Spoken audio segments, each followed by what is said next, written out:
You doing good, man? If you're not feeling it today, for $700, I can get you off this episode. Hey, I called the station and they said they could do it for $450. Okay, throw in Pee Wee and we can make it happen. Maybe a George Washington silver. Welcome back to the Almost Sideshow, ladies and gentlemen. Today we are talking about all things antique coins and also Better Call Saul. This episode is titled Slip, and I'm really excited to break it all down with our good pal, Terry Plechnick. Terry, how are you doing, my friend? Doing good. This is a fun episode. We're starting to see where we're going. Yes, we are. We've got some fun stuff going on. We got some slipping going on. A little bit of slipping. This is episode 8 of season 3. And yeah, this is going to be a fun episode. A lot of fun conversation to be had. A lot of different moving parts from all our main characters. No one was left off the cut. No one was dropped to the cutting room floor. Everybody is here to talk about. So it should be a really good conversation. But let's jump into that synopsis first before we dive into it. Yeah, let's do it. Better Call Saul, season 3, episode 8. And yes, it is entitled Slip. Several of our characters are starting to be pretty sneaky. First, we have Mike sneaking into the desert and discovering a forgotten body, calling it in to the police anonymously. That should come back at the Salamancas at some point. Oh, speaking of Don Hector, his employee, the oft-pined-over Nacho, is now actively scheming and planning his sneaky covert switching of Hector's pills. Nacho is stuffing empty capsules meant for nitroglycerin with ibuprofen. Now the trick, making the switch. He practices tossing them into Hector's coat pocket. When it comes go time, Nacho knocks out the AC in their little restaurant drop point so Hector's jacket would be guaranteed to not be on his back. He swipes the bottle, replaces the pills, and perfectly tosses the bottle back into the jacket. Chuck is also being sneaky. He is improving after some work with the doctor, but the doc wants him to take it slow. Not Chuck. He sneaks off to the grocery store and does some shopping for himself. He can already start to see the dinner parties coming back to his house when Howard arrives to talk to him about his malpractice insurance. Howard is being sneaky. He ends up out to lunch with clients at the same restaurant Kim is hosting the Mesa Verde people at. He has to say hi and throw in some subtle sneaky jabs towards Kim. Kim gets sneaky then too. She gives Howard a check, paying him back for the student loan forgiveness HHM honored. Howard tears up the check, refusing to accept repayment for what was a gift.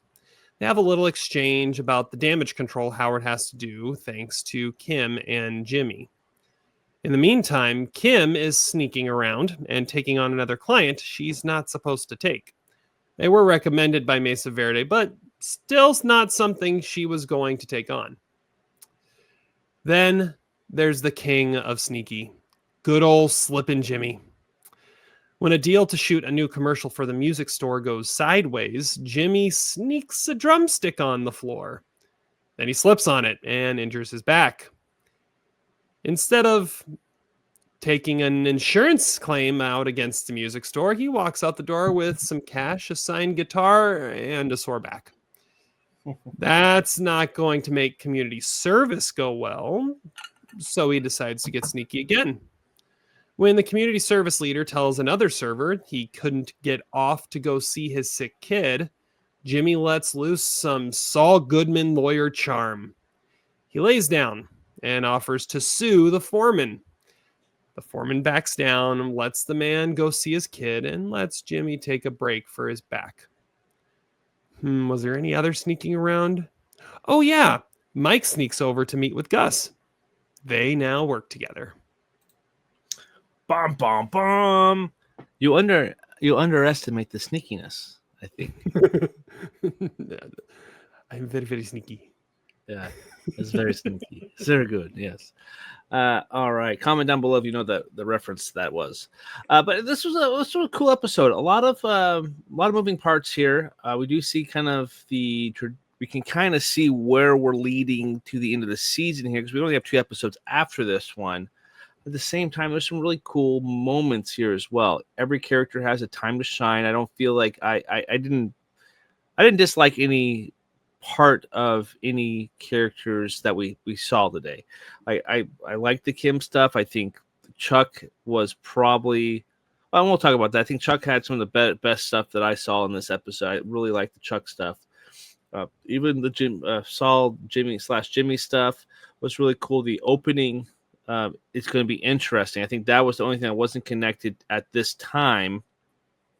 Like I guess in a point it was kind of a scheming type of thing. But first time they referenced their mom, I feel like.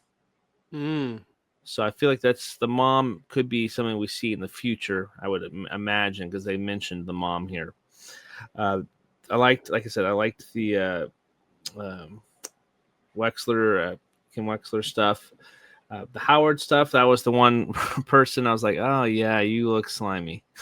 The first time in a long time here. We didn't quite see the payoff from the previous episode with the insurance stuff quite yet. I think that's going to be for next episode, obviously. But at the same time, really solid episode that really got a lot of moving parts there and was super entertaining as well. There was nothing like super crazy going on, but there was some really good moments here that did pay off. And I think the biggest moment here being the meeting with Mike and Gus at the end. It's like, that's how they started working together. Cool. Yeah. There was, like I said, there was so much sneakiness going on. Sneaky. There's all the characters seem to be putting one face in public with doing something else behind the scenes. Mm-hmm. And it's going to be interesting to see as this season ends, which ones come back and do something for the good and which ones come back to bite different characters. There's a potential that some of this goes down really badly. Mm-hmm. And there's a potential a decent amount of it goes really well too. So, and it's just a matter of which happens for which character. Mm-hmm. I think Nacho came in the clutch. Like that worked out so perfectly. And so I was thinking about this. Sorry to cut you. I'll finish. I'll save it. Finish up with your thought. No, I think that's gonna be interesting to see if he can finish the job, because now he's got to switch it back at some point. And when does that happen? I mean, is he around Hector nonstop so he can see when this potentially all goes down?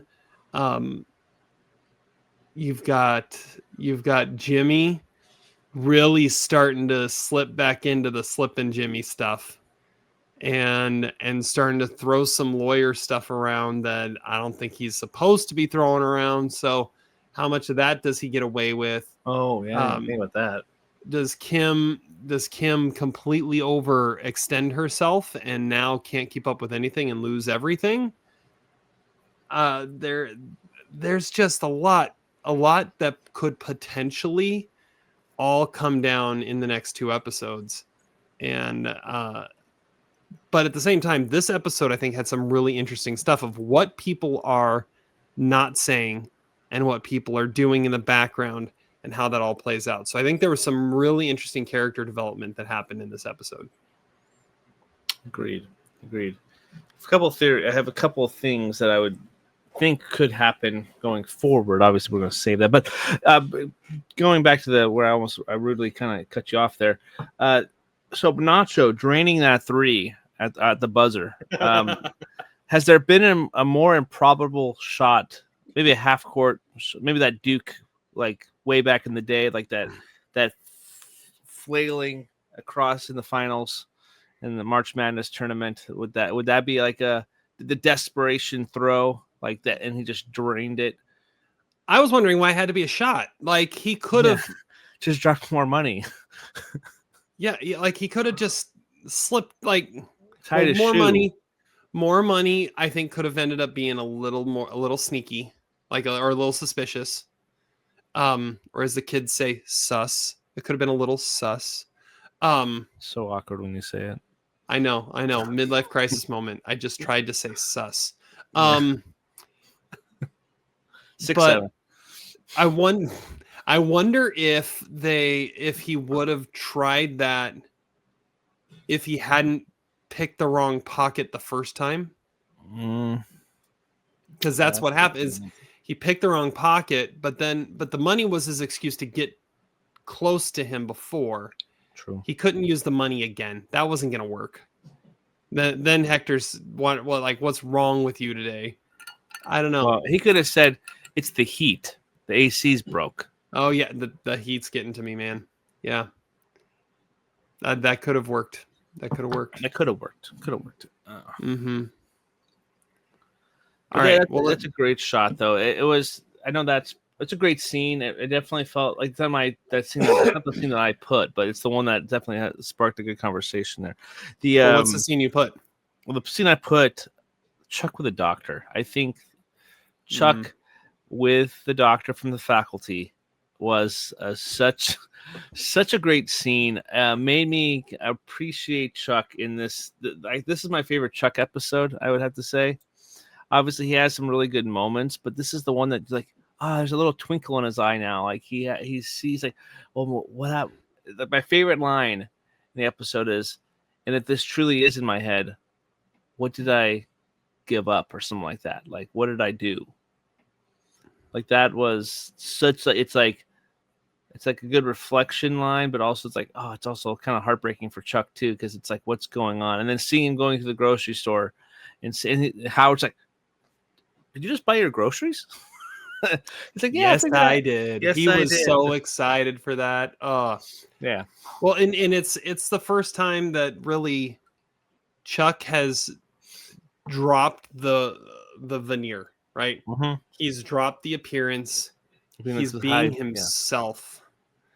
Yeah. He doesn't look like he's hiding behind anything anymore because he's actually trying to be him. He's not put off by the unnecessary vengeance he feels he has to take against Jimmy. He's focused on him and getting himself better. I agree. I love Chuck in this episode. Yeah. That's not the scene I had down. That was a good scene. By the way, the doctor, I think of her from Argo. That's where I see her face. Good call. Yeah.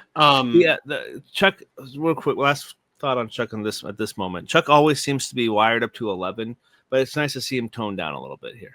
Like just kind of being, like you said, peeling back the layers, being himself, not tapped out. Well, there's a reason he'd be dialed up to 11. Yeah, because this is true. He's one of the ones that goes to 11. Perfect. I was rewatching Spinal Tap the other day, and we're watching, and at one point I just say, that's Chuck, right, to my wife, and she goes, well, now I do. Yeah, he's like, once you see it, you can't unsee it. It's great. It's ridiculous. Yeah, it's awesome. All right, so my best scene. I love the interaction with Kim and Howard. I just thought that was like all the stuff that they say to make the appearances and the public face that they got to put on when they run into each other. No, stay in your seat. And I was just seems like yesterday when you were doing doc review in the basement. Yeah. And then the little exchange in the parking lot was just beautiful. Like that whole thing. It's like, what is this? It was a gift. You don't need to repay it. And you know what I'm doing here? I'm doing damage control for what you and Jimmy did. It's like, we uncovered something that you were hiding, and it's on you. Anything moving forward is on you. And she said, well, hiding Chuck is now on you. Mm-hmm. So, I mean, let's just put all our cards on the table here. Yeah. And Kim, knowing she was deceitful in how she played that out, can also stand firm on the fact that we just told everybody what's actually going on in this relationship and what's actually going on with Chuck. And if they found his testimony to now be, not credible, then so be it. I loved how that played out. That was just, a little jabbing back and forth. And then once everyone was gone that they had to keep up appearances with, they just took the veneers are gone. And that's a great scene too. He's like, I didn't know you were a golfer. We maybe should hit the links up next time. It's like, I don't mean to rush, but I do got tea time. So that was good. That's a good scene. So my original head went, my brain went with like, oh, she's making a $1 check so that for like some kind of thing, and then all of a sudden he's $14,000. And he's like, oh, okay, wait a second.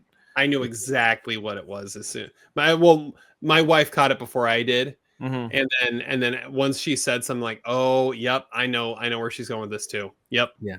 Right when I saw the amount, I was like, "Oh, that." It goes back to the schooling aspect, so that it makes complete sense there.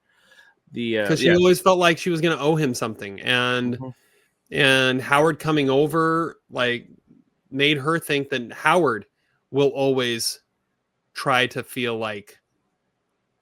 Make her feel like something's owed. So yeah, because just the way Howard is, it's just how how tightly wound he is at times. So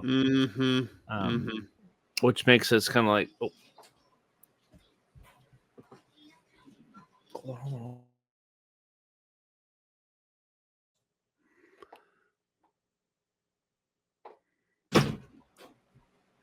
wrong mic, you hateful bitch.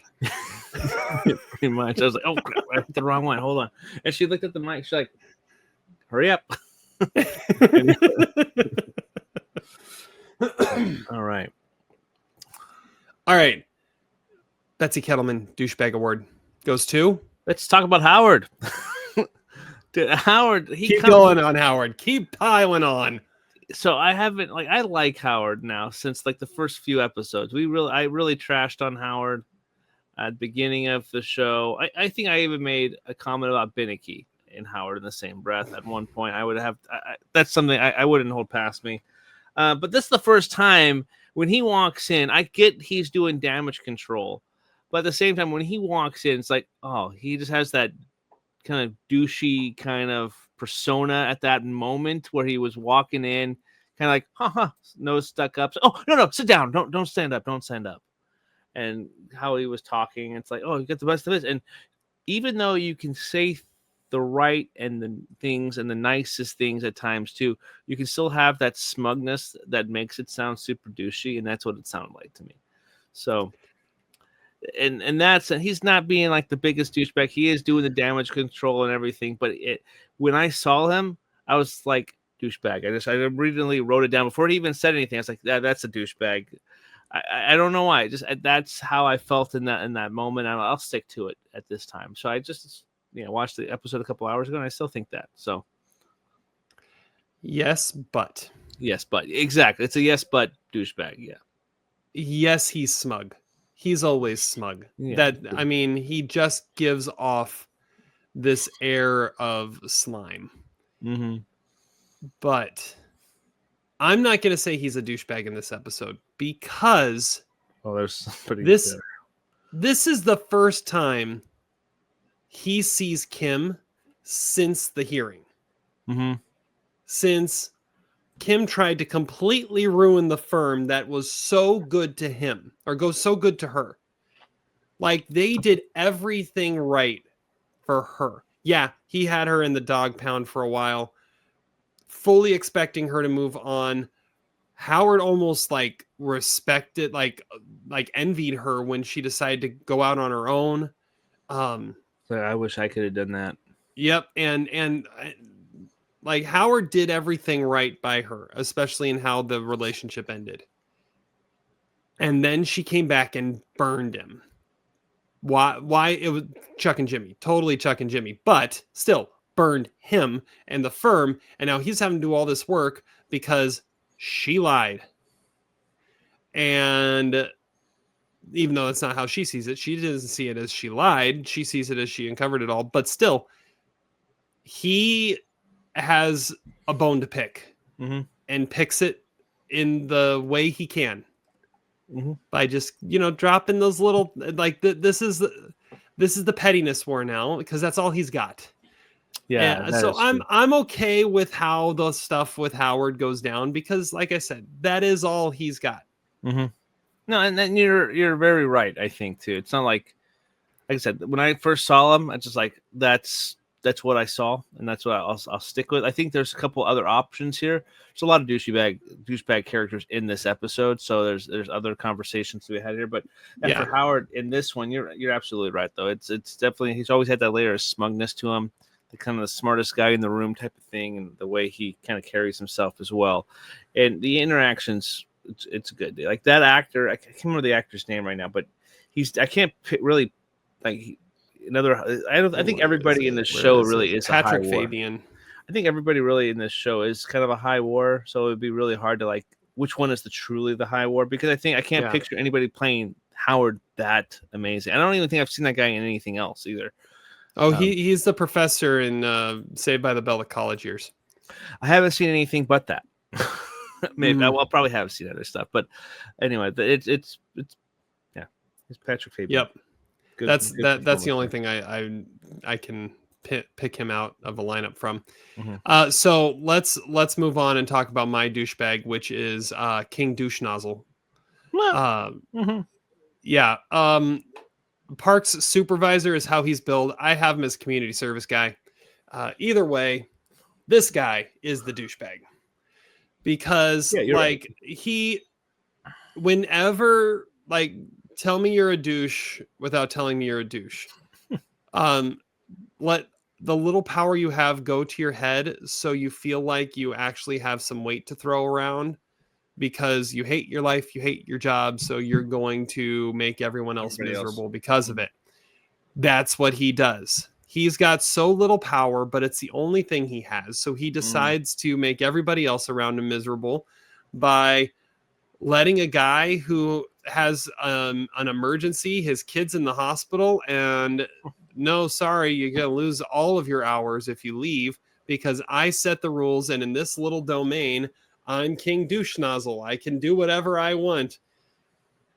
Oh, it felt good to have Jimmy put him in his place, but come on, man. That was the douchiest of douche moves. Yeah, you're absolutely right there. Yeah, that's the other one I had down on my list as well. It was good to see him kind of get his just desserts, but part of me also questioned: was his daughter really in the hospital? I mean, well, he left almost in tears, saying, "I'm on my way." He's like, "Yeah, I'm on my way." I don't know. At the same time, yeah, I want to have some faith in the humanity in this show, I guess. But yeah, that's a good call. It made you question kind of how he went off a little bit at the same time too. Fun fact: Patrick Fabian was Harvey Dent in an animated Batman movie. Animated Batman, ding! There you go. Anyway, I was looking at what else he had been in. He's just kind of been around. The Morning Show. I heard that's really good. He was in an episode of Barry. Ooh, interesting. Season 2, episode 2. He played Space Dad. I don't even remember what that means. That's so early on. It's been too long. All right. The Don Eladio Stickman Award goes to Don Eladio, Stickman of this episode. Is it Saul Goodman in this? Because he literally did the stick trick. That's a good call. The drumstick. You could go with the stick trick. That's not bad. My pick. I'm going with Nacho.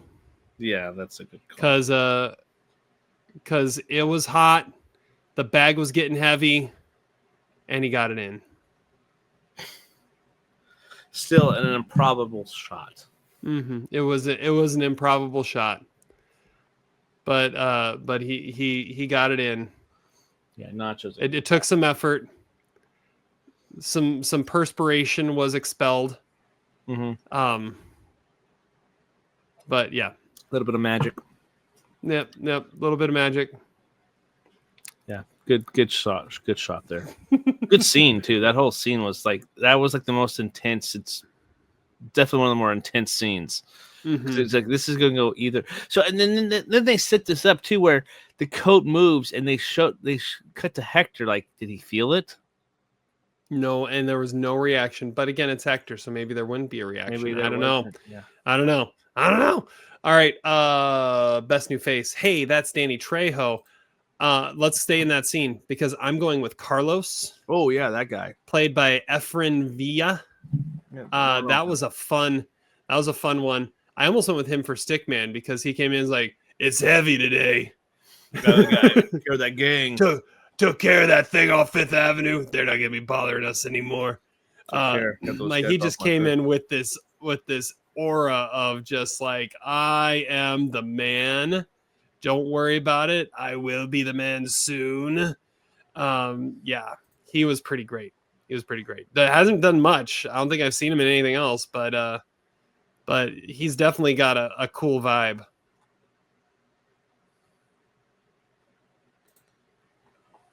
Oh, Stuart. Okay. Yeah, that's good. That's a good one. What are we doing? Minor character. Sorry, I was reading something. New face. That's what we're doing. Honestly, other than that guy, that's the only one that I can really think of that really showed up that was definitely noticeable. I was kind of thinking, like, did he show up in Breaking Bad at all? No. That's what I was kind of like looking at. I was like trying to figure out, like, had we seen this guy before? And we haven't. Nope. First time we've seen him here. I think it looks like we might see him one or two more times. I don't know what that would look like, but yeah, he looks like a character that could pop up again just because he's one of the guys. Yeah, that is all true. Right. I'll let you go first on Lance the printer guy, minor character of the episode. Lance the printer guy. I don't know. The camera guy is kind of growing on me here. Well, and in the moment where Jimmy pulls the stick trick, you can tell he's looking at him like, damn. Like, this is good. That was respect, man. Respect. Yeah, respect. Yeah, that was the guy that I kind of had as my minor character. It's like last couple episodes, yeah, he kind of has that smug. Another guy that's kind of has a douchey aura, but at the same time, there's he got the hair slicked back. It's like, oh, we're doing this. Yeah, I'm getting paid anyway. Let's go. Money is flowing. So that's a good one. I've got two down. The first one I have down is Dr. Cruz from Argo. Yep. She's just cool, and like she's the first one to call Chuck out on it, and now she's actually getting to do something about it, which is pretty cool. And then I mean, we would be remiss if we did not point out that we got another instance where we got to hear Marco say butthole. Butthole. That, oh, I remember that guy was a butthole. Like you got to say butthole again. I love it. So it's like they knew that became our catchphrase for the shows we're doing, 10 years after the episodes actually aired. But yeah, Marco, we heard butthole. That's worth a mention. That's worth the recognition from this board, as Zach would say. Definitely is. Except Zach would quote it wrong, so that's not what he would say. Yeah, unfortunate day in Zach Saul's history. Yeah, perspiration from this board. Best Saul one-liner. All right, we got a couple here that I have. Big picture, I'm up one guitar. That's a good one. Run the coin game. Yeah, run the coin game. Hey, home of the free, land of the lawsuit.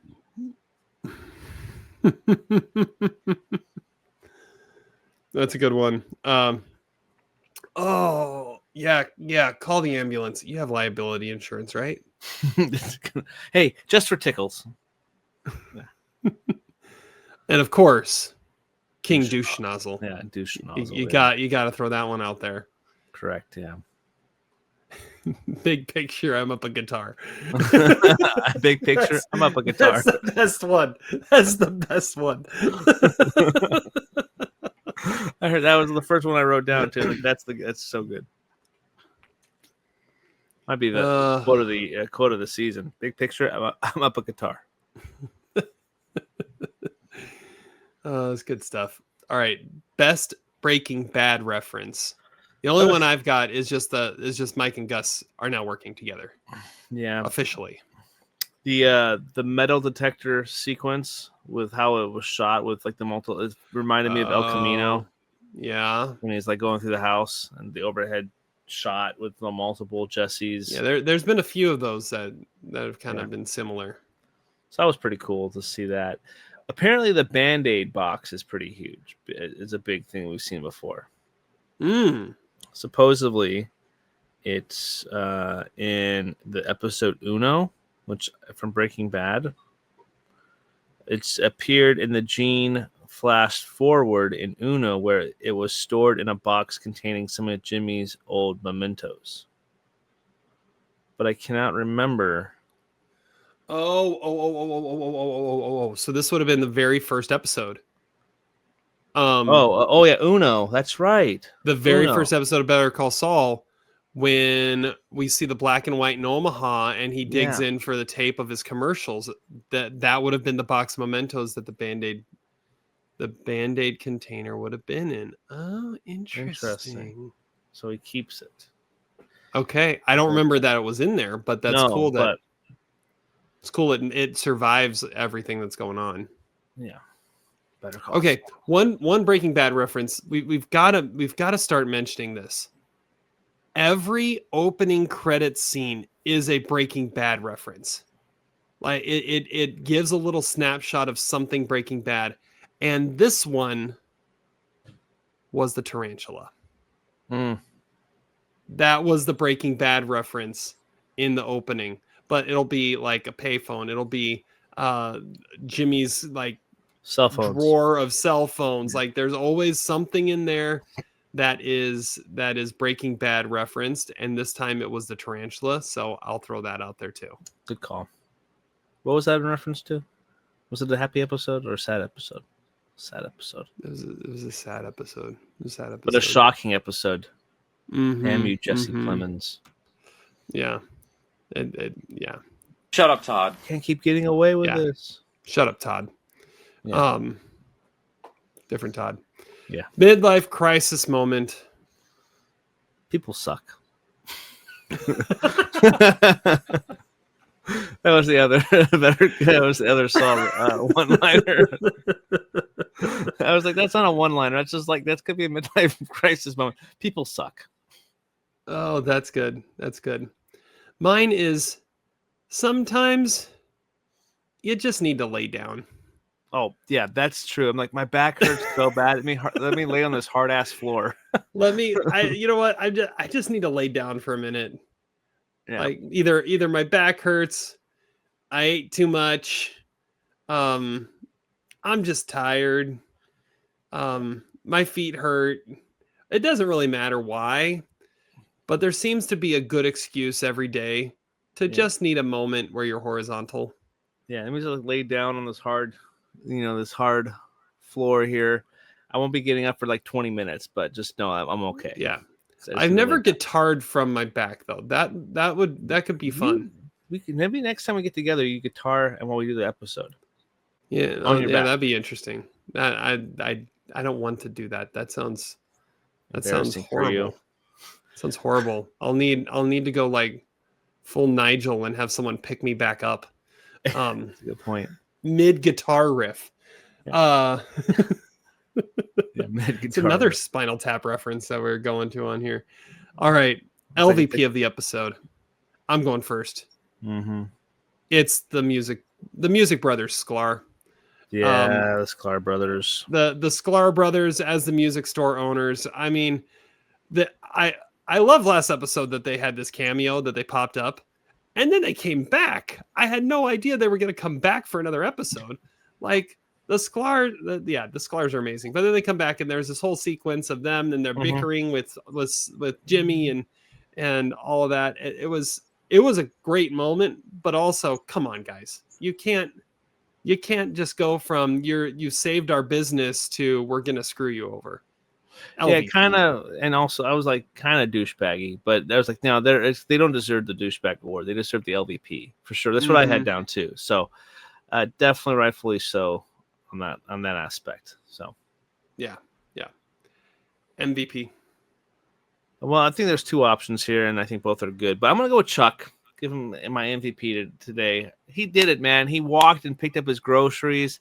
I thought for a second when he was going down the freezer aisle, I thought honestly for a second is they're gonna have to cart him off out of there. But no, he did it. He got his soy milk, he got his oranges. Now he got his apples. But he got his groceries. He didn't talk to strangers, which is great. Reminded me of like an older Kevin McAllister getting his groceries. Walking home, proud. He kind of looked like that. Kind of felt like what a 60-year-old Kevin McAllister would have been doing. Yeah, the post-traumatic stress, all the burglaries he stopped. Yeah, good stuff. So I gotta give it to Chuck. Shout out to Chuck in this one. Yeah, I had him down too for the same reasons you mentioned. Just all the self-care that he's willing to do now. But if I'm gonna go someone else, I'm going to go with Kevin Wachtel, the head of Mesa Verde, for being so committed to Kim that even though she's like, I'm only going to pay attention to you, no, I'm going to throw another client at you because they deserve it and you're good enough. And I mean, she better hire a paralegal soon. But I mean, shout out to him for sticking by her through all this that has gone on and yeah, realizing that she's a brilliant attorney. So that's what I'm going with. It's a good one. My other option was Kobe Nacho. Yeah. Kobe Nacho. Yeah. Kobe. Yeah. Kobe. Actually, it was like more like a Mahomes shovel pass. They just like kind of shoveled it over into the jacket. Yeah. Kind of. That is true. That is true. Not bad. Good palm job. Yeah, good palm job. Yeah, that was kind of awkward at first, but yeah. So yeah, nachos. I like yours though. That's a good call. Outside the box thinking on that one. All right. What's gonna happen next? You kind of stole your theories. You kind of stole one thing I was wanting to say is that she needs a paralegal. She kind of already has one. Francesca is gonna come back and be doing the paperwork because they already have her on the what's it called? The budget. They already have her there. The payroll, that's the word. They already have her there. So might as well, take it, use her. She has similar experience. I don't think she's like officially a paralegal, but she's done a lot of documents like that before too. So what a good way to keep her in the consciousness of the show is by bringing her back to do. Well, I mean, she's still working. She's still there. Yeah, she's still there, but give her more of a prominent role in other than answering the phone in kind of a spunky way. Do you need a law license to be a paralegal? That's a good call. Could Jimmy paralegal? I don't know. That feels like something he couldn't do. That could be a loophole. That feels like something that wouldn't work out. Okay, hold on. Live Googling online. There we go. Okay, so while you're Googling that, I'm gonna talk about some other stuff. I think by in the next 2 episodes, we get Hector's stroke. I think that's bound to happen because Episode 9. I think it's the next episode. Yeah. Well, so I mean, there's 2 ways that these seasons go, right? Either the season finale is the shocking moment, or the shocking moment happens in 9 and 10's the fallout. So yeah, it could easily pop up in 9. Then does Nacho make the switch? I could see something going wrong. Maybe. I don't see that whole scenario going clean. Nacho is a little too impervious, or there's like not understanding risk, and getting a little too sloppy at times. Yeah, that's not bad. Okay. The answer is you do not need a law license to be a paralegal. Oh. So technically, Jimmy could do that. It'd be interesting if they go that route. I don't know if they would. Yeah. Because then they'd be officially working together, which was not the intention of this relationship. True. But that would be an interesting way it goes. But at least also opens the door that Francesca could do that too. Francesca's gonna receptionist. That's what she does. That's what she's always done. That's what she will do in the future. We know that. She's the receptionist for Jimmy.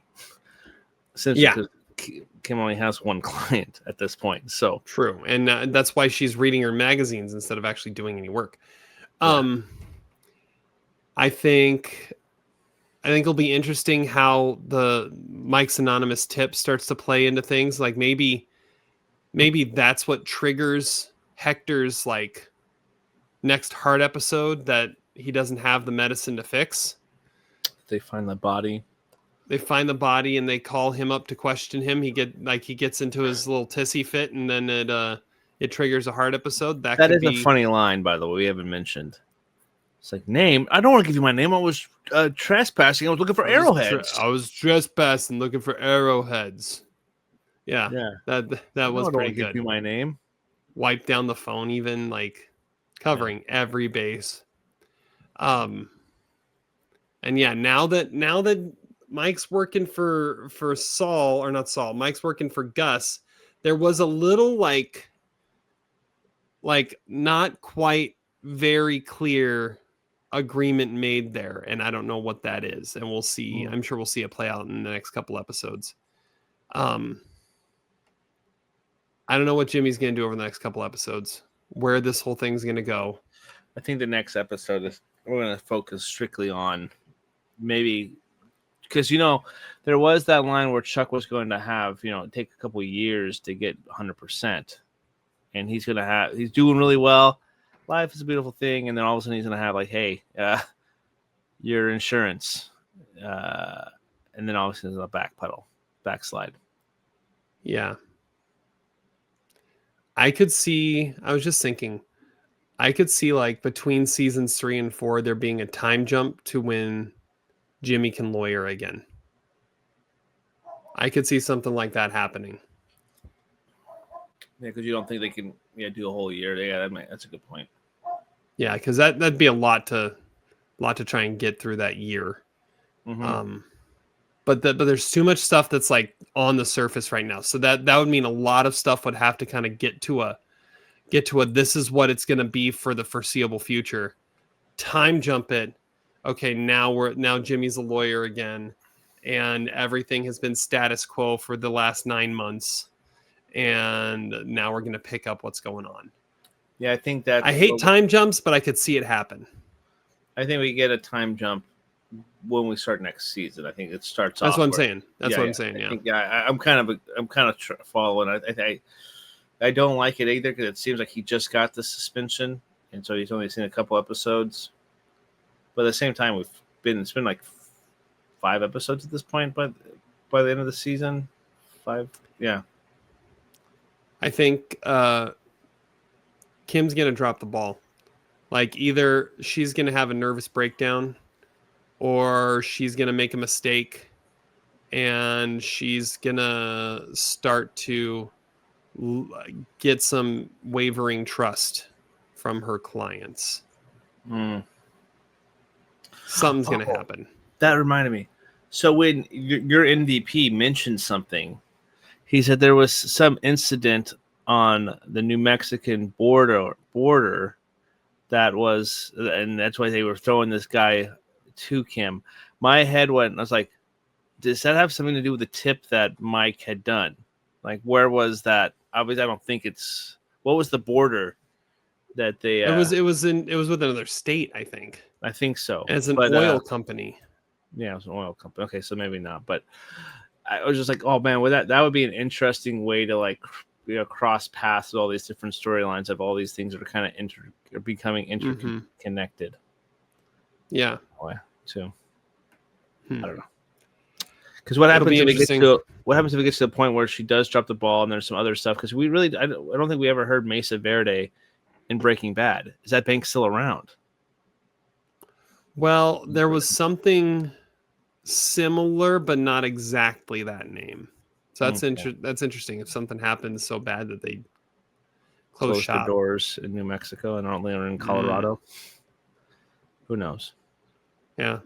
Okay. Well, that's way too far to think about. But anyway, it's a fun episode. Looking forward to episode 9 next week. Comes after 8. Yeah, 7, 8, 9. Yeah, I think the next week's episode is gonna be it's gonna be good. It's gonna be a tight episode next week. I feel it. So anyway, any last thoughts? Better Call Saul. Sit and spin, you buttholes. Subscribe.